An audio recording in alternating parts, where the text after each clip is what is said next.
Well, first of all, thanks for doing this. We Sure, appreciate it. glad to. I'd like to start, I guess, off at the beginning.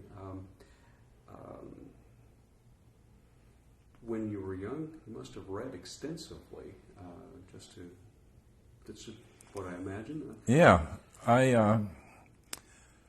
my mother read to me and then taught me to read, and I did love reading, and I jumped around. When my father went in the Army, we moved to Albion, Michigan to take care of a rental house that he had there. He just rented rooms to college students. And I had been in a Catholic school, and the nuns were very good, so I was a little ahead of the students at the public school. And the teacher there said that I was getting in trouble because I was bored and talking and all that. And she said, "You're not learning any of this stuff. You already know it, so why don't you go to the library and read?" And so I just did. Couldn't get away with that, I'm sure. And then so then I read it myself ahead so much that when I went back to the Catholic school at the end of the war, I was ahead of them. And so the nun, who had a brother who's a Jesuit, said, "You should go to a harder school." And so that's how I went to a Jesuit school, high school. Who did you, what kind of books did you read? Were you into history? No, it was I started out reading dog books, Walter Payson Terhune, that when I was a kid. And then I read classic comics, and then I read a lot of the books that were in classic comics, The Three Musketeers, and Robert Louis Stevenson I loved, still love. And then as I got into high school, I started reading things that you really should only read in high school because they're too boring later on. I read Walter Scott, for instance, but I read all of Dickens, and still do. I love him. But yeah, I read so much that when my father thought there's something weird about this, so he said, "I'll pay you whatever it was, $1, $2, something, not to read any book, reading any book for a week." So I said, okay, and got the money and bought a book. When I caddied for him, I would have a book in the bag, and whenever we'd stop, even for a slight, I would pull the book out, and that bothered him too. Who helped shape your early intellectual life? Oh, I don't know if I had one, but I had a curiosity about books and words. And then when I got to the Jesuit school, a lot of people helped, and they were really helpful. We had 4 years of Latin and 2 years of Greek, and lots of memorizing speech. I can still remember things that I memorized there. And a lot of public speaking, typical Jesuit, old education. And so there were a number of, and the thing is, Jesuit schools, high schools, were taught not by priests, primarily, a couple, but by scholastics, people training to be priests. They would take out 3 years from their studies. So they were in their 20s, and they would play ball with us, and they were very energetic and curious in the middle of their own studies. So they set up extra things if you wanted them. We could, I had somebody give me a little course in Aristotle's Poetics because we were reading a Greek play in Greek class. So that was tremendously influential. And I admired the scholastics so much that I wanted to be one, so I went into a Jesuit seminary and then left because I found out celibacy was not the life for me. But you attended St. Louis University, Xavier, and was it Cincinnati? Yeah. St. Louis was the seminary time. It was connected. It was accredited to St. Louis University. So that was the one I was in the seminary. And then I got released from Rome. You have to get out of your first vows. Too late to apply to graduate school. And so one of the priests, a classics teacher, said, well, I can get you into Xavier right like that. And then you can apply from there. So, he sent me to the classicist at Xavier, and they gave me a scholarship, and I had to work for the classicist there. He was doing an edition of John Chrysostom, and he had various microfilms of different manuscripts, and I had to go through a sweltering hot day in Cincinnati, no air conditioning in that reading room. I had to go through comparing the manuscripts and noticing any discrepancies for him to follow up and work on. And from there, I applied to Yale and went to Yale. You could have easily stayed a classicist, I imagine. Well, I was for a while. I got my doctorate in classics, and I taught it at Johns Hopkins. And so, I still keep up a bit. I review things, and I have translations of Marshall coming out in Poetry Magazine shortly. And I've been translating the Confessions of Augustine for a decade, incrementally, and now I'm finally finished. What drew you to write about contemporary issues, and of course, you've done a lot of history? I was a Catholic anti-communist, and I knew a good friend of Joe McCarthy, Charles Kirsten, the congressman from Wisconsin. And so that got me interested in the whole McCarthy business. And so I sent a article as soon as I got out of the seminary to Bill Buckley's magazine. It was on time style. It wasn't on politics. And he liked it and called me to New York and and said, what was I studying? I said, Greek drama. He said, oh, why don't you become our drama critic? We just lost our drama critic.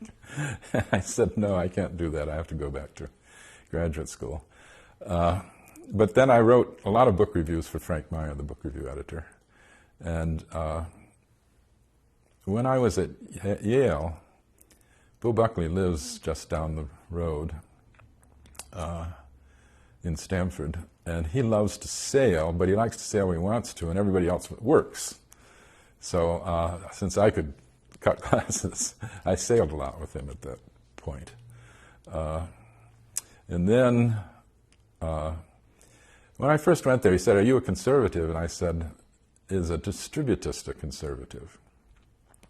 Distributism is something that Hilaire Belloc and Gilbert Chesterton thought up. It's a kind of anti-socialist, anti-capitalist, back to the land, somewhat Luddite movement. And they had fascinated me because Chesterton had fascinated me. And he said, well, no, I'm afraid it's not. He said he knew Phil Sharper at Commonweal. He was a good friend, and had told him, conservatives and distributists will never get along together because conservatives are against capitalism. But he said, that's okay, you can do cultural stuff. And he hired a lot of people that way when he was starting out. Joan Didion and John Leonard and Arlene Croce and Renat Adler, all these renegades, as they later called us. But then on both the civil rights movement and the Vietnam War, I had a break with him, which lasted until just last year, I guess.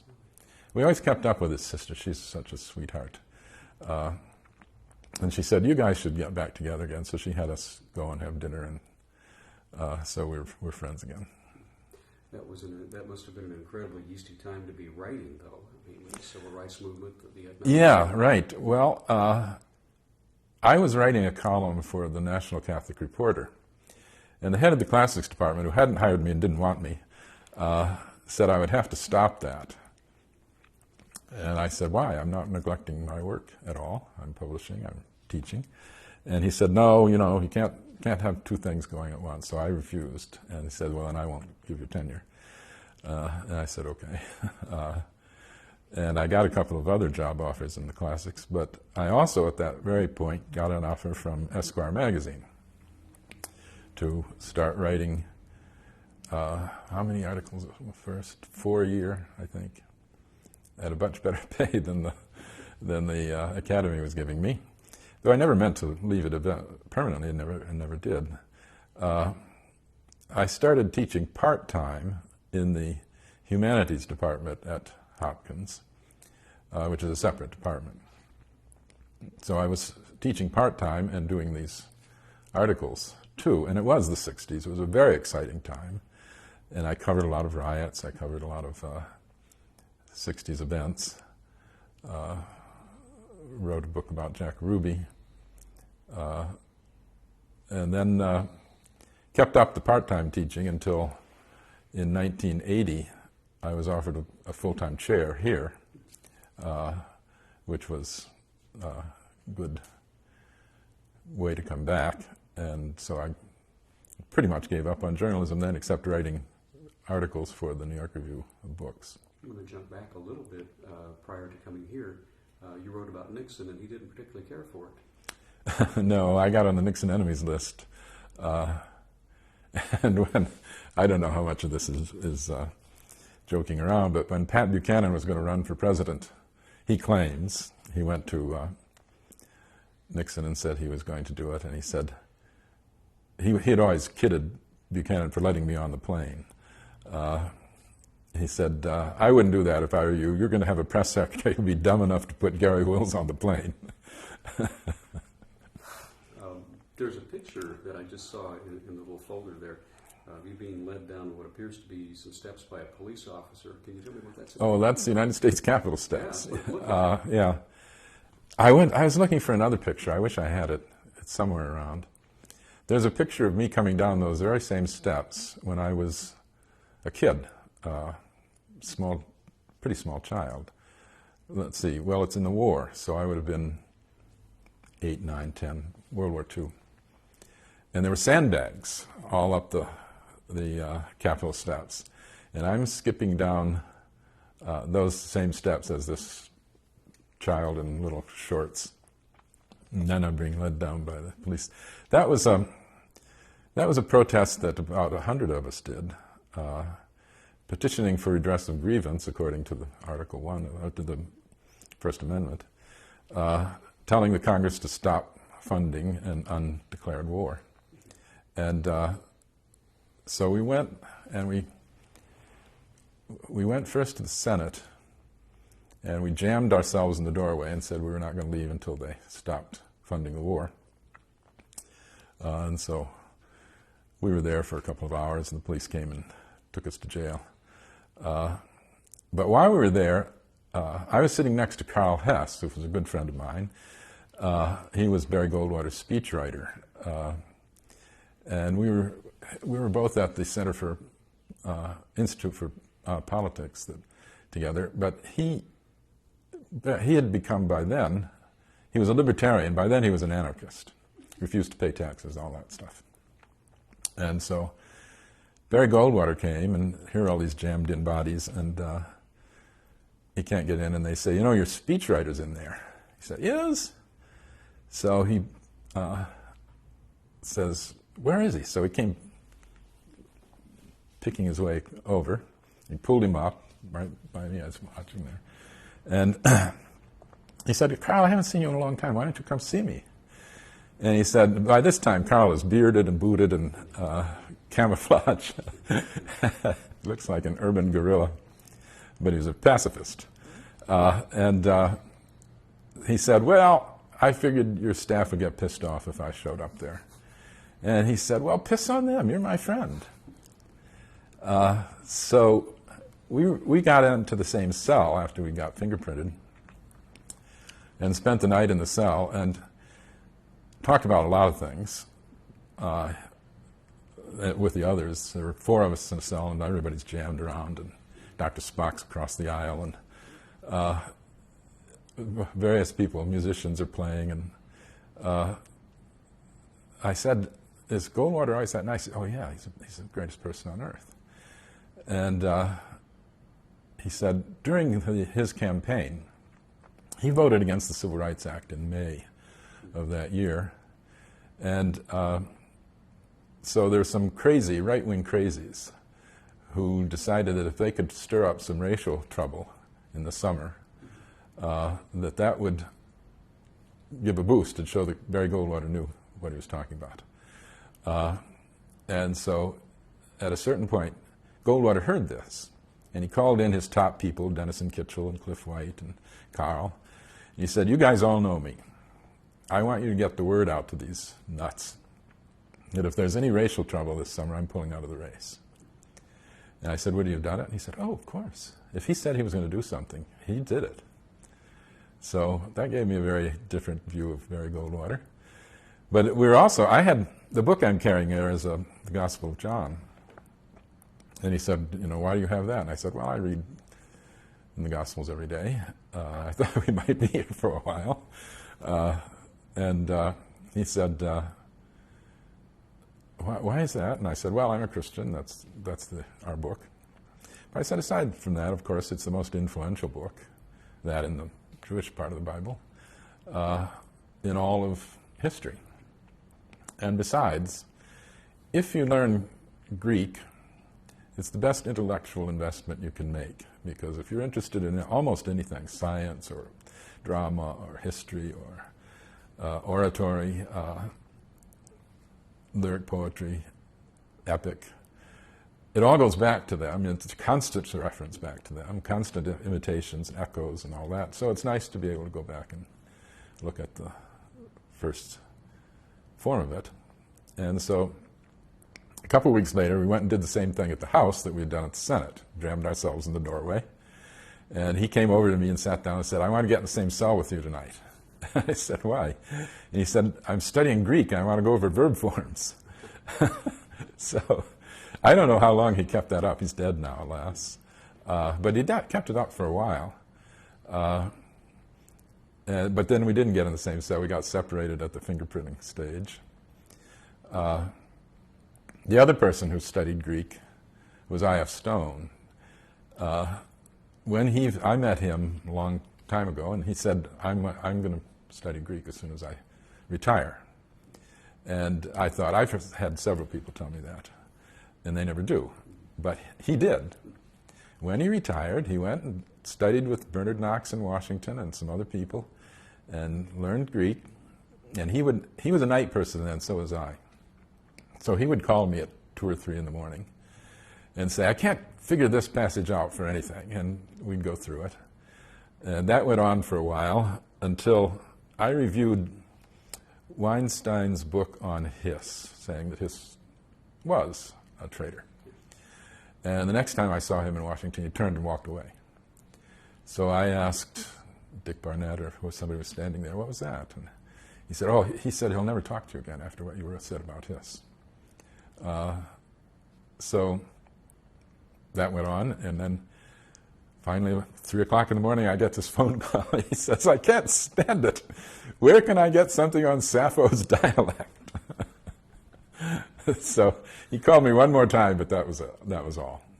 That's something else. Yeah. You've written a lot about the Founding Fathers, and I have to touch on that. James Madison, Jefferson. Washington? Yes, of course. What is the fascination there with them? Well, that started, there's several fascinations. I'm sure there must be. One is that I read Carl Sandburg's Life of Lincoln in high school, which is the right time to read it. It's another of those adolescent books. But he quoted things from Lincoln. And one thing stuck in my head. Lincoln, in one of his early speeches, talks about something being ruined by the silent artillery of time. And I thought, boy, this guy can really write. Much better than Carl Sandburg. So I got interested in reading Lincoln in high school. But then, when I was teaching classics, I started teaching a little course on the Founding Fathers and the classics, because they were most of them classically educated, and a lot of their thought came from the ancient writers. And so I was asked to write an introduction to a book on Jefferson, a book of essays. And I did, and it grew into an essay itself, which was included in the book, and somebody else, I think Commager did the introduction. And then, who was it? Somebody suggested I do a book on Jefferson, which became Inventing America. Let's see, that was at Doubleday.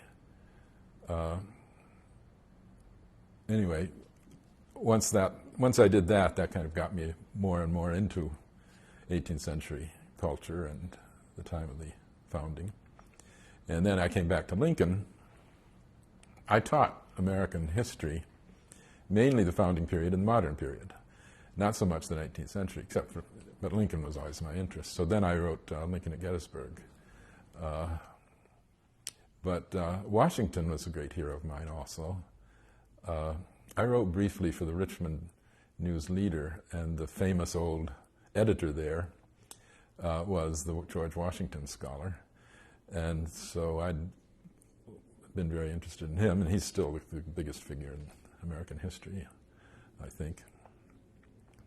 There's some saintly figures that are also very big. Anthony Benezet is probably the American saint, I think. He's the Quaker anti-slavery activist in the 18th century, very early.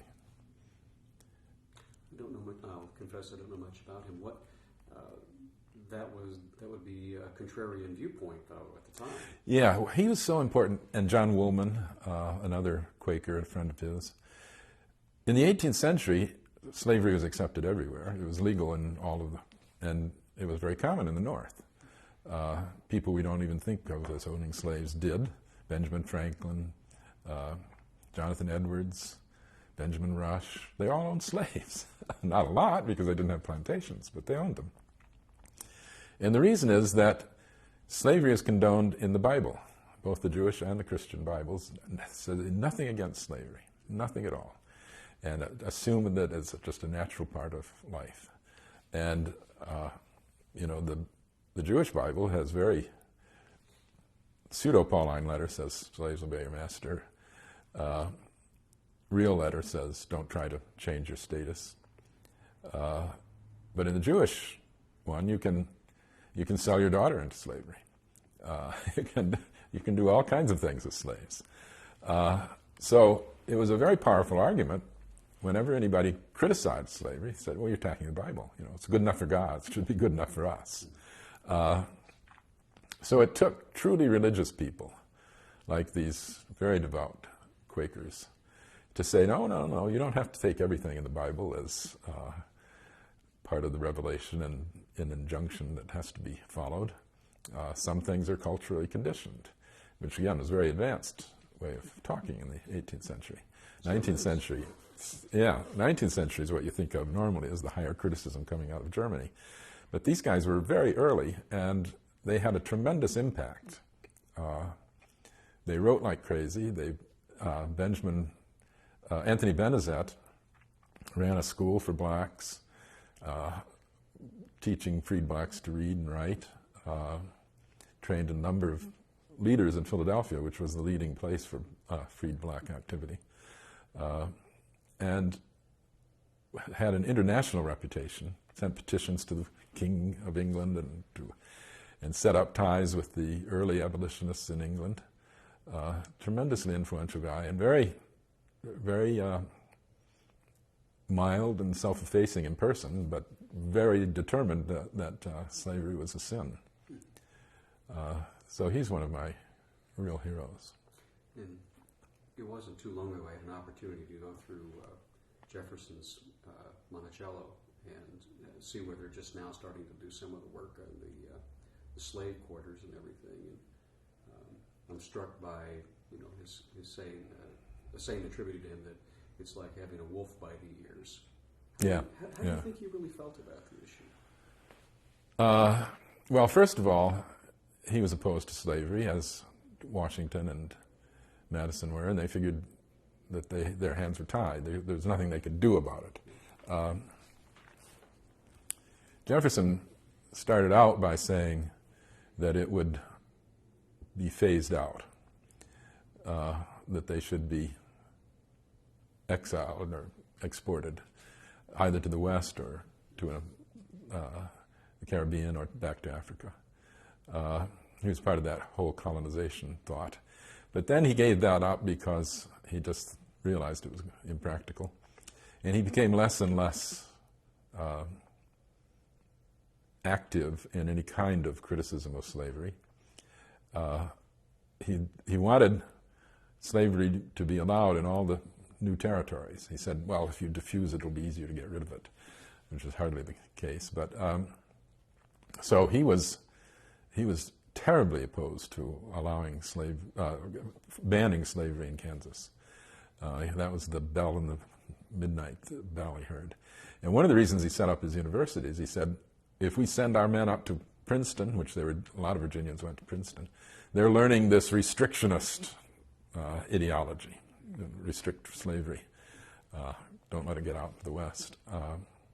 So his record is not a good one. He believed that blacks were inferior. He wrote that in the Notes on the State of Virginia, that they were not the intellectual equals of whites. And he had some really horrible things that he said. One of them is that their place in the chain of being is seen from the fact that the chimpanzee prefers black human females as the black male prefers white females. You know, it's really making a gradation that they're just above the orangutan. So that his record is not good on that. He didn't free his slaves, but he couldn't. He freed the Hemmings, but not Sally, the children by the woman that he had obviously had an affair with. They were not all his children, I don't think, but he freed them all. Partly, he freed one because he struck a bargain with him when they went to Philadelphia when he was vice president. He said to this black who he had taken him to Paris and taught him to be a chef. And he knew he was probably going to try to run away there, as Martha Washington's favorite slave did when they went to Philadelphia. And there were abolitionists encouraging the slaves. He made a deal with this one. He said, if you stay with me and cook through my time here, I'll free you when I get back to Virginia. And he did. But the problem with that is that you couldn't just free a slave. You couldn't just say, you're free. The state didn't want freed slaves roaming about. They were troublemakers, they thought. They would try to get guns. They would come back to the plantation and cause unrest. They would be a burden on the community if they're not working productively on a plantation. And besides, if you could just free anybody, the irresponsible people would free the sick, the maimed, the old. And so in order to free a slave, you had to go to the courthouse or the county authority and prove that you either had a job for the slave or a way to get them out of the state, or that you were going to pension them, you were going to pay for their upkeep. Now, Jefferson was broke.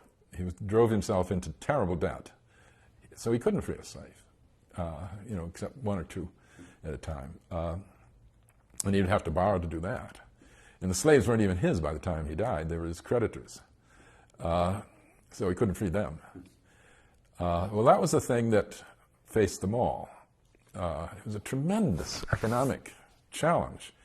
The manumission of the slaves at the end of the Civil War was the greatest uncompensated manumission that had ever occurred, because they were worth billions of dollars, and it was kind of all the capital that a lot of these people had. So it was very complicated to free slaves. Washington is the only political leader who did it, and he did it in a roundabout, almost secret way. He couldn't free Martha's slaves. They were indentured to her sons by Custis. But his own slaves had intermarried with those slaves. So it was a very difficult thing, and he had to build up a fund to pay for them once he freed them. So what he did was secretly build up this fund and put in his will that at Martha's death, all of his own slaves would be freed. So they could try to make arrangements for separating families and that kind of thing. And then they would be paid for life out of this fund. At the bicentennial exhibit in the Smithsonian, I saw the ledger, which showed payments coming to these slaves as late as 1830s.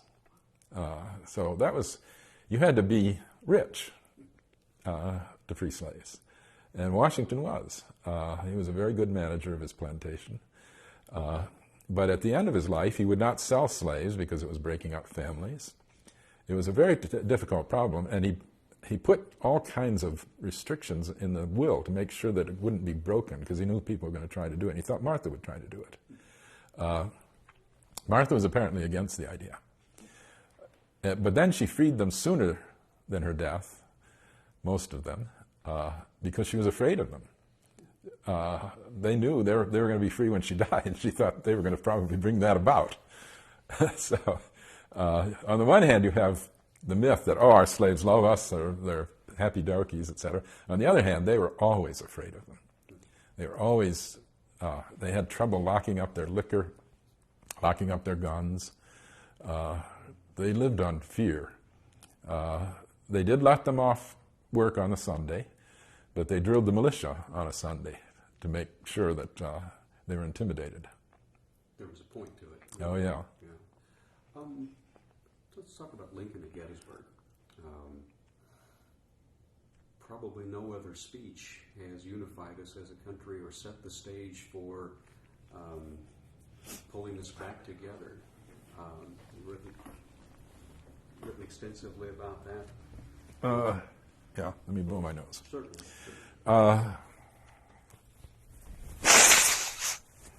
Let's talk about Lincoln in general, just to get started a little bit. And it goes back to the Lincoln Academy. I have a bit of a subtext there. Why is Lincoln so fascinating to this country to this very day? Well, he's a great writer. He was a great speaker. People forget that. And he knew he was, and that's why he sought out occasions to speak. You know, presidents didn't have much opportunity to speak in his day. And so he leaped at the idea of going to Gettysburg and doing this. In fact,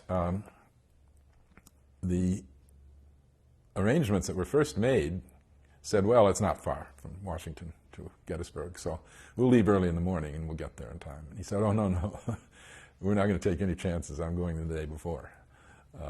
Any delay on the rail and he wouldn't have made it.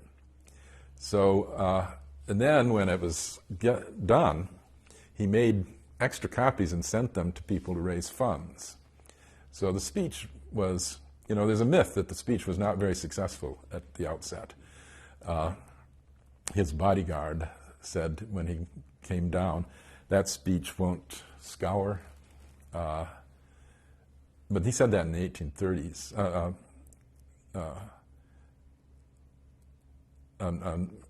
When did he say it? 1890s. And he's unreliable. And the newspaper says it was interrupted 5 times by applause. He knew it. Knew it was good. And there's a myth that a photographer set up to take a picture, and he finished it so soon he couldn't get the picture. And that's a myth too. There are all kinds of myths about how he wrote it and everything. He polished that. He was very careful with his speeches. In fact, other people have ghostwriters. He ghost wrote people's speeches around him. And he wrote the Fast Day Proclamations. He wrote everything that he could write because he knew that getting the meaning of the war right was just as important as winning it. And that's, of course, what is so great about the Gettysburg Address. It's about the meaning of the war, whether this kind of government can survive or will it perish from the earth. And the way he sneaked into the Constitution, all men are created equal. What he did is make the Declaration of Independence our founding document. And of course, it had no legal force. It didn't even declare independence. That had been done 2 days earlier.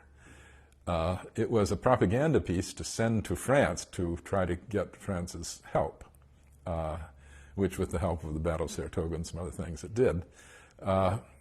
But Lincoln always admired the Declaration. A lot, we all do. We read it on the 4th of July, etc.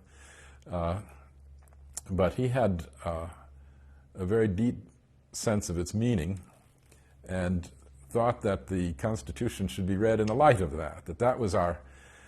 He had took transcendentalist language. That was our ideal toward which the Constitution was striving, approximating, but it didn't go all the way. And we still have to carry on the work that the Constitution started out. But this stays steady, this ideal up at the top. So in a way, people left there with a different Constitution. That's how powerful that speech was. One of the myths that you heard about as a kid growing up was that he just dashed it off in a piece of cardboard and on the way there. Yeah. That wasn't the kind of writer Lincoln was. Never. Tell me about that. Well, he was working on it. He read parts of it in Washington to various people. He was working on it there. He probably polished it the night before. As he did, he had people read it there too. He liked to read his things out loud to people, trying the rhythms off for his own sake and for the reaction that he got. And he was very busy on the train. He was doing a lot of political fence mending. There were a lot of people on that train, and he had a lot of business to do in Pennsylvania with troubles that he had there. So that whole idea that he dashed it off, it's part of the kind of native genius idea that here is Edward Everett studying these long periods and writing this complicated, several hours long speech. And Lincoln just gets up and says beautiful things off the top of his head. But that's not the way it was at all. He studied delivery. He loved the theater. He invited actors to come to the White House and discuss their performances. He debated with his secretary on how to read various lines in Shakespeare. He read Shakespeare aloud to people endlessly. He was reading, when his portrait was being painted, he read to the painter. On the yacht, he would read to people. He would come in at night and read to Nicolay and Hay when they were trying to go to sleep. He loved words, and he used them beautifully from a very early age. And he didn't like to speak extempore. When he was president, he refused. When people would, the night in Gettysburg, they came around to the various houses, and people would come out and talk on the balcony to them. And Lincoln came out and said, I appreciate what you're doing, and I'd love to say something to you, but I haven't prepared it, so I can't. And that's the way he always responded at that kind of occasion. He never wanted to make a misstatement while he was president. And his legal arguments were often very, very terrific in terms of, he always said there's a nub in any case, and if you win that one point, you've got it. And it disturbed some of his clients. They said, well, why don't you argue this? Why don't you argue that? If we get this will do it. He had a very logical mind. But of course, he was very winning, very funny, very humane. Doris Goodwin's book now shows how people were stabbing him in the back in his own cabinet, and he knew it, and never blew up or anything. And if he needed the person doing the job, he would just take it. It's amazingly unspiteful for a politician, especially. And he gave advice to young people saying, it's very self-destructive to harbor a grudge. You don't get any work done. You keep paying attention to this obstacle. So he was an extraordinary human being, and he knew he was. He was intellectually so superior to almost everybody around him, and nobody knew that, or a lot of people didn't know that because of his rustic upbringing. He was not school-educated at all. He was self-educated. And it was easy for people to look down on him. Henry Adams did for a long time until Nicolay tried to convince him that he was something powerful. I've had occasion to ask other Lincoln scholars this, but do you have a sense of what the country would have been like had Lincoln lived past when he did? Yeah. The Reconstruction. What would the Reconstruction have been like under Lincoln?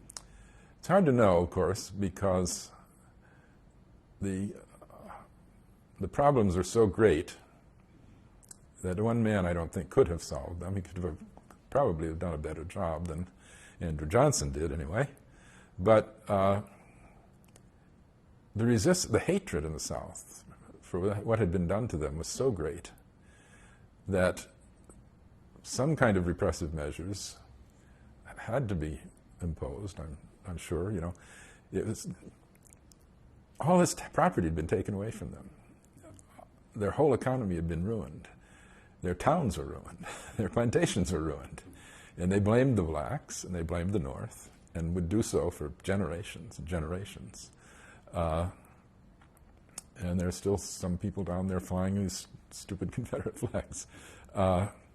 So the idea that a humane, kind, forgiving policy would have worked is, I think, probably wrong. It was not something. This was so tremendous a wrench to everything, to all the values of the South. Pride, independence, sense of their own worth, that we were obviously going to have to go through more and more travail, and did, right down to the Civil Rights movement. Going back to that piece on Karl Rove, I'd like to hit on that a little bit. Going back to let's see, how, since a lot of our early founding fathers came out of the Age of Enlightenment, and that framed a lot of the thinking that went into the Constitution and the Declaration of Independence and so on. How do you think they would view today's politics, the way that we use the wedge issues all of the time to try to energize parties? It's very hard to compare eras. Gordon Wood has a very good book out now on the revolutionary characters, that their world is not our world. It was an aristocratic world, not monarchic, hereditary nobility aristocratic, but a very clear class structure in which the top people were very well educated and the rest of the people were not. The religious right now wants us to think that it was a very religious time, the founding. It wasn't. I think 20% were church members or something like that. I can't remember the exact figures, but it was the least churched time. And the religion that was there, Congregationalism, Calvinism, was very fierce. And the Baptists, who were growing strong at that point, and the Methodists, who were about to, did have much more popular support, but they didn't really pick up until after the Revolution, after the 19th century began. So the top people were enlightened, were very educated. They were deists. They believed in God. They believed in an afterlife. Jefferson did. But they didn't believe in miracles or the Trinity or the divinity of Christ or a number of things.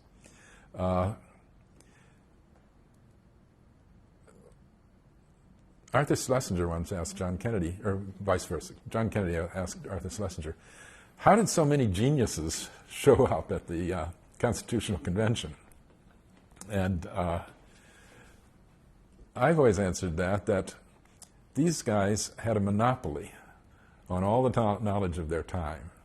And it was a body of knowledge that one person could really aspire to master, that, a Jefferson or a Franklin or Benjamin Rush or Adams could know a little bit about almost everything, and quite a lot about some things: science, agriculture, religion, philosophy, you know.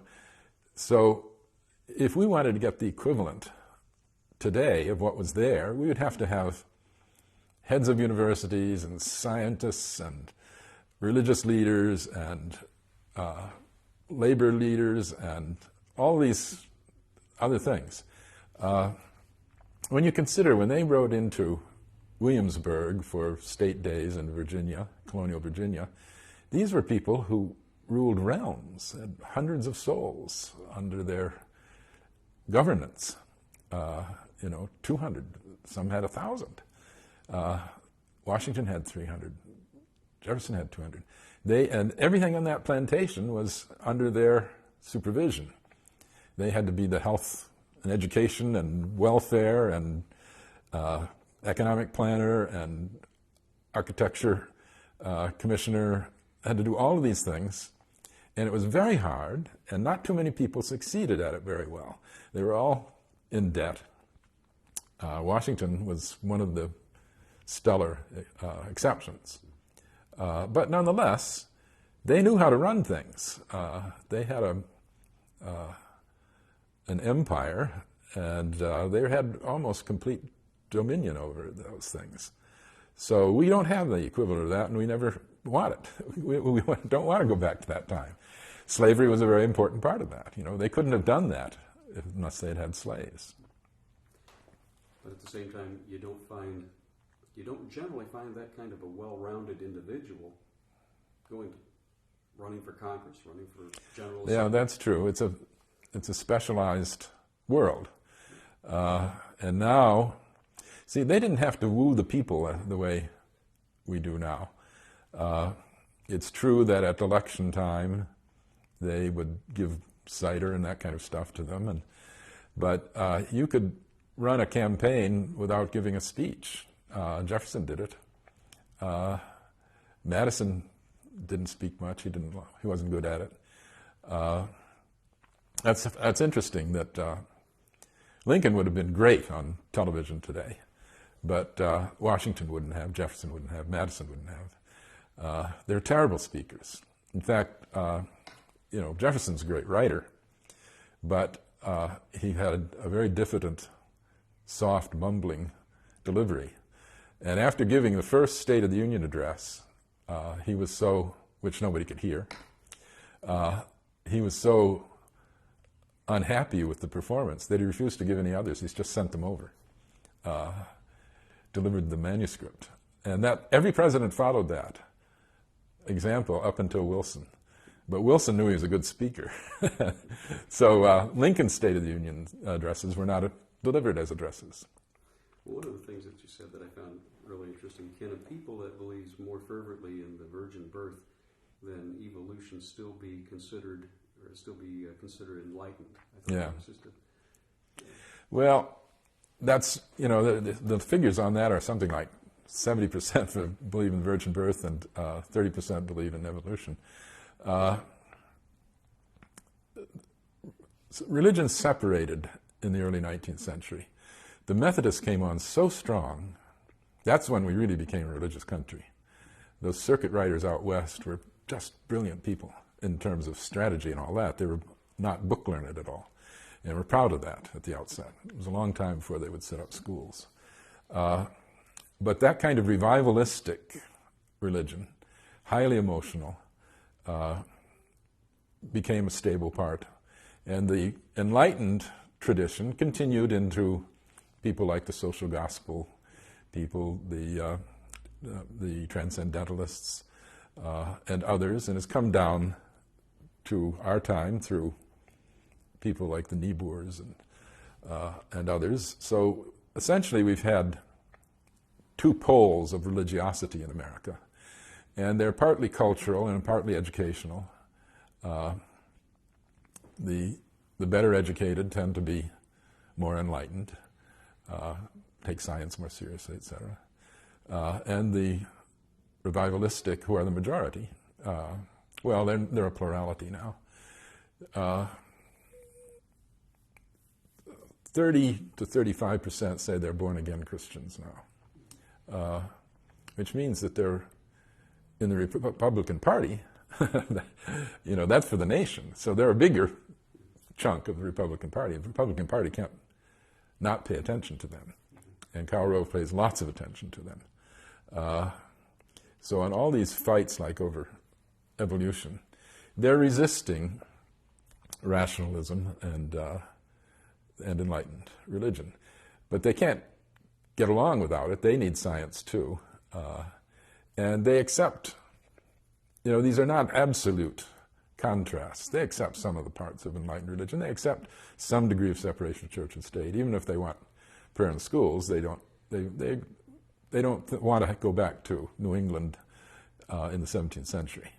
And the same thing is true of the other pole, that they have some kind of infection, contamination of emotional religiosity too, and they should. So that kind of struggle goes on all the time. It was separated out more at the very outset. Before the pre-Enlightenment religion days in New England were really terrible. They hanged Quakers, they expelled Roger Williams, they burnt books regularly, they refused to allow heretical books into the state of Massachusetts. That's pre-Enlightenment. Then we get the Enlightenment in the 18th century, in which deism has a kind of monopoly because the other religiosity hasn't grown up much yet. It started with the Great Awakening, but that fizzled out pretty fast. Then the Second Great Awakening, so-called, from 1800 on, just grew and grew and grew and grew and still grows. So we had two times of a kind of one religion prevailing, and we've never had it since. There's always back and forth. How do you look at how do you view the situation today where we seem to be so preoccupied with these wedge issues like abortion, same-sex marriage, things like that, that dominates the public policy discussion in this country, but at the same time, health care doesn't get addressed, Social Security doesn't get addressed. Yeah. Well, that's what I talk about in this little booklet, Fringe Government. Karl Rove and people around him have been very good at taking positions that are very strong, but not on themselves majority positions, on creationism, on abortion, on evolution, on same-sex marriage, on now all these death issues, euthanasia, death with dignity, keeping Terry Schiavo alive, all of those things put together. A person might agree with only one or two, but fit into a pattern. They can pretty much control the Republican Party. And the Republican Party, if it can just squeak by, and it barely did in the first election of George Bush, and therefore can control the agenda. And the Democrats have not been able to find a way to counter this. I think some of it is changing now because usually that kind of dominance, you need some bad stumble to break it off. And I think Iraq is bad enough a stumble that now some other issues may come to the fore. Because on many of these, the majority really is not with, for instance, the majority want gun control. Not abolition of guns, but sensible gun control. And they don't get it. They want, 2/3 of the people want abortion to be safe, legal, and rare. And they don't get, well, so far they've got that, but it's endangered. It's true, I think, that a majority want prayer in schools. They've got a majority on that. Not a big one, but I think they do.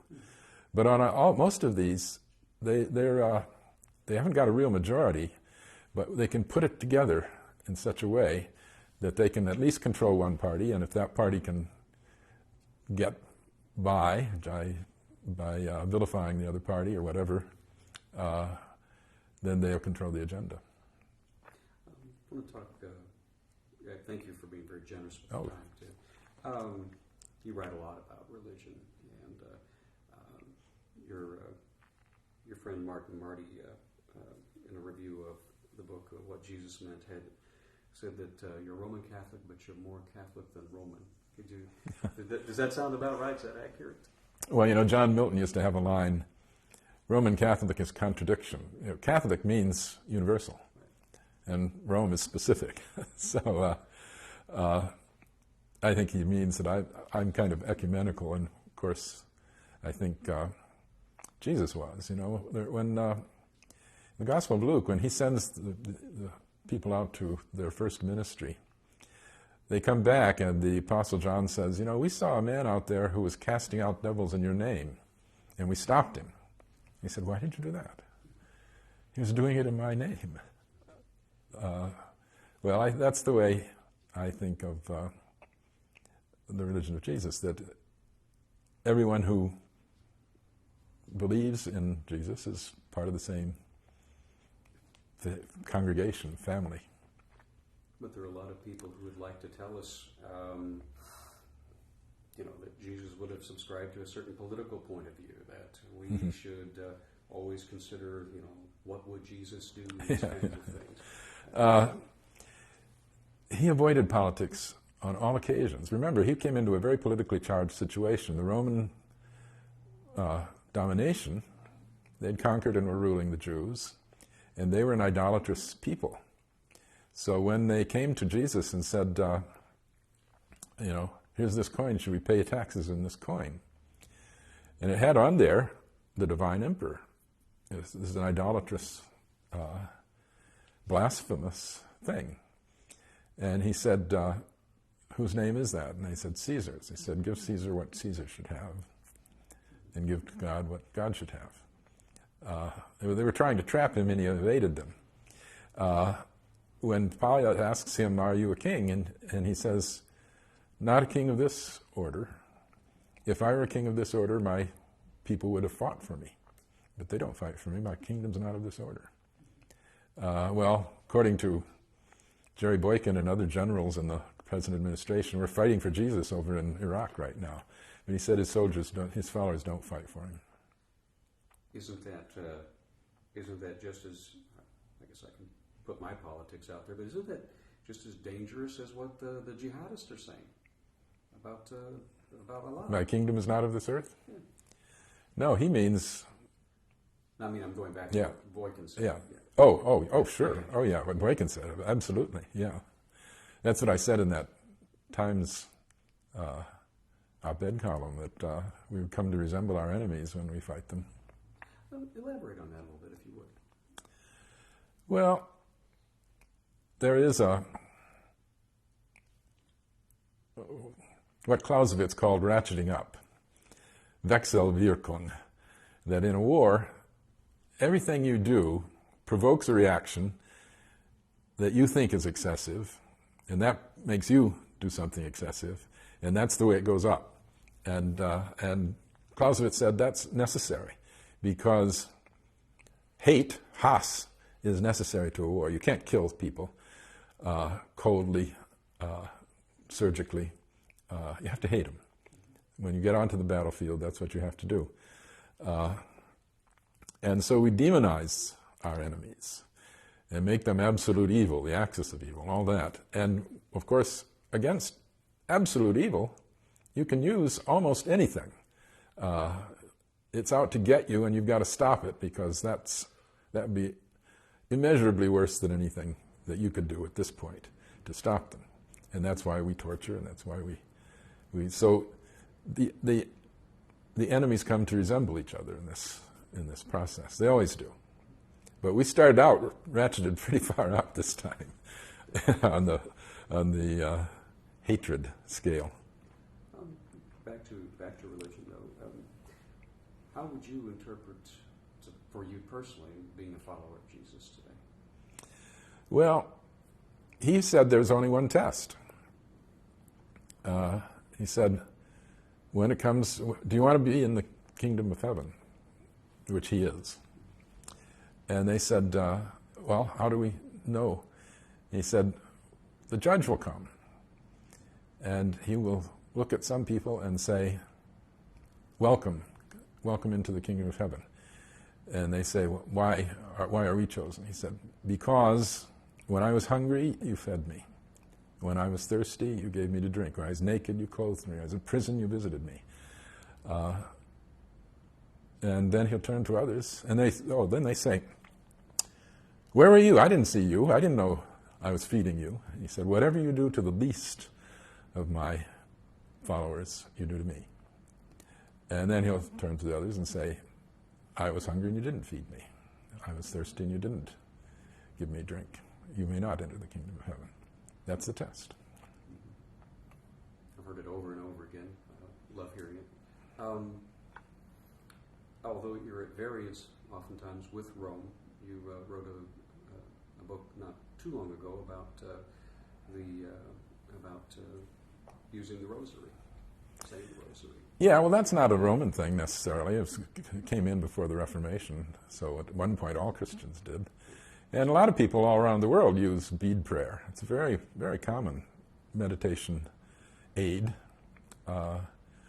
And I think it fits our time when you go into a bookstore and they have whole sections now on meditation and contemplation and how to aspire to quiet and contemplative ways.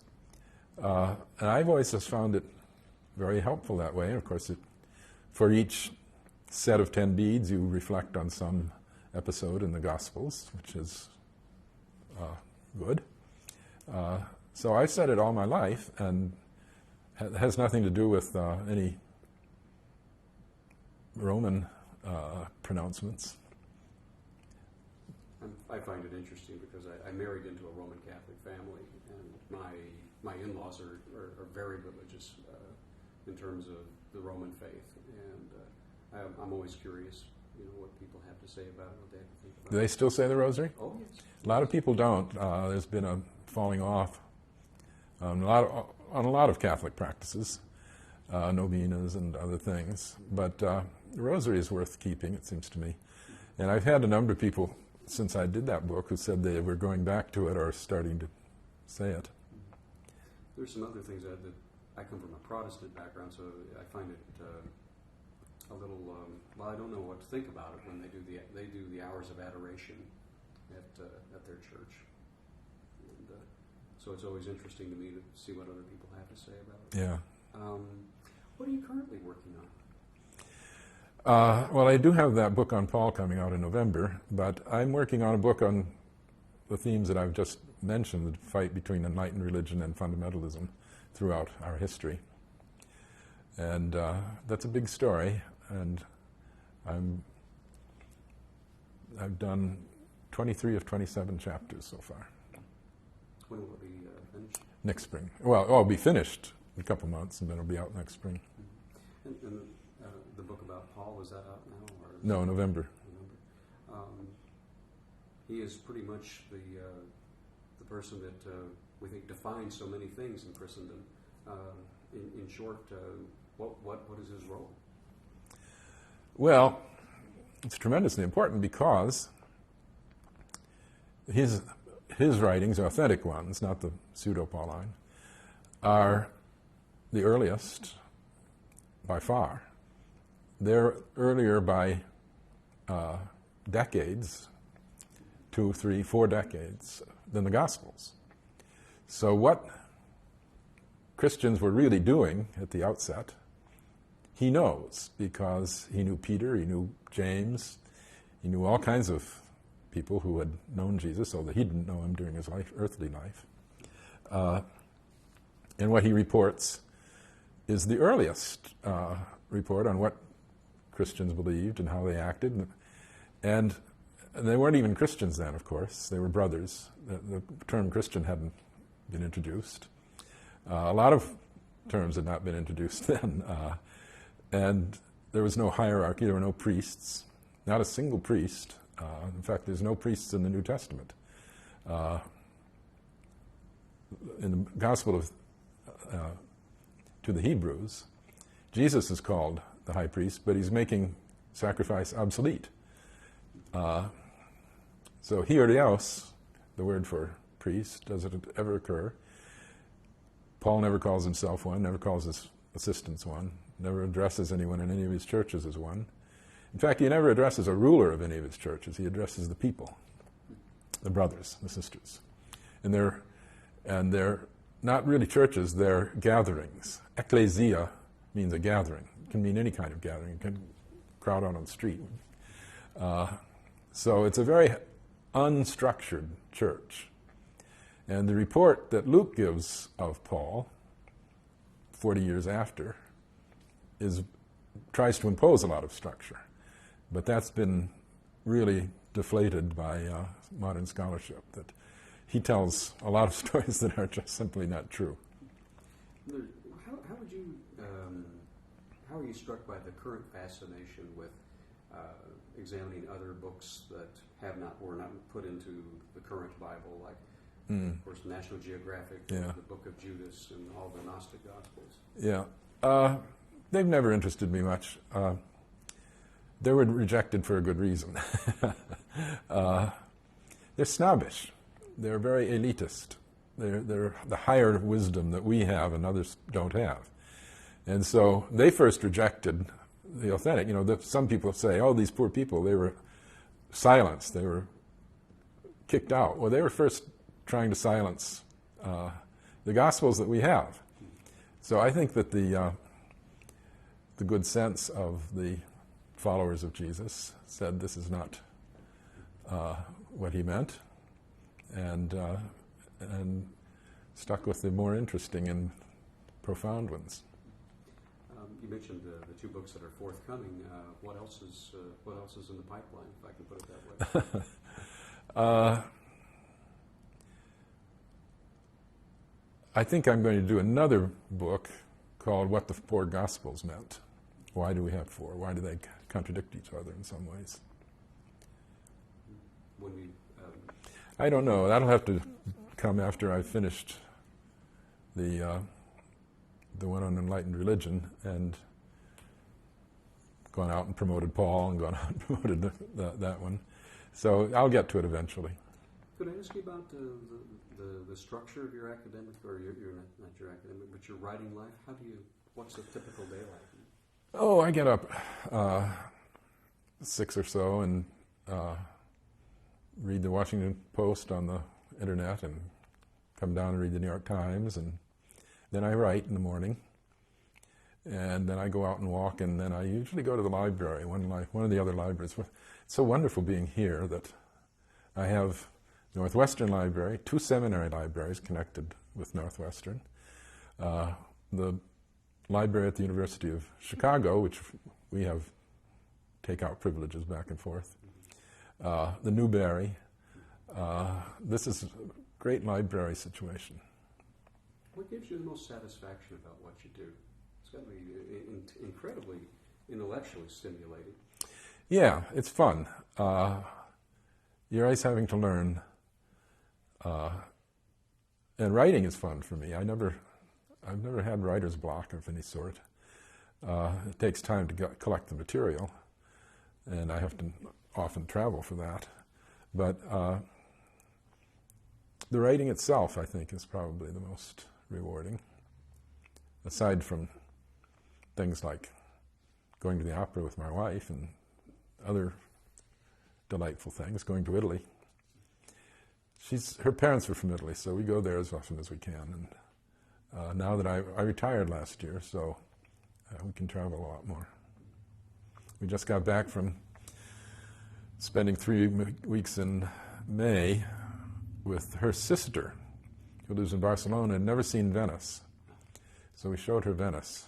It was great fun. Well, my wife's family, her mother is from Marseille, and we always keep talking about getting over there sometime. So, looking forward to seeing if we could do that. Oh yeah, that's great. It's funny, my mother-in-law, who was born in Italy but has no memories of it. She came over so young. We always kept trying to take her back, and she wouldn't go. She wouldn't tell us why. And this went on for years. And finally, we asked her sister, what's this all about? And she said, she's not a citizen, and she's afraid to apply for a passport. Because in World War II, the FBI went through that whole Italian neighborhood in Connecticut, Wallingford, knocking on the door and demanding to search the house to see if they had radio Sure. Yeah. sending equipment. Yeah. No warrant or anything. So our Patriot Act has got some ancestors. So she was afraid of the authorities. It's really, people forget that kind of thing instills fear. That's happening now. Doesn't surprise me. Yeah.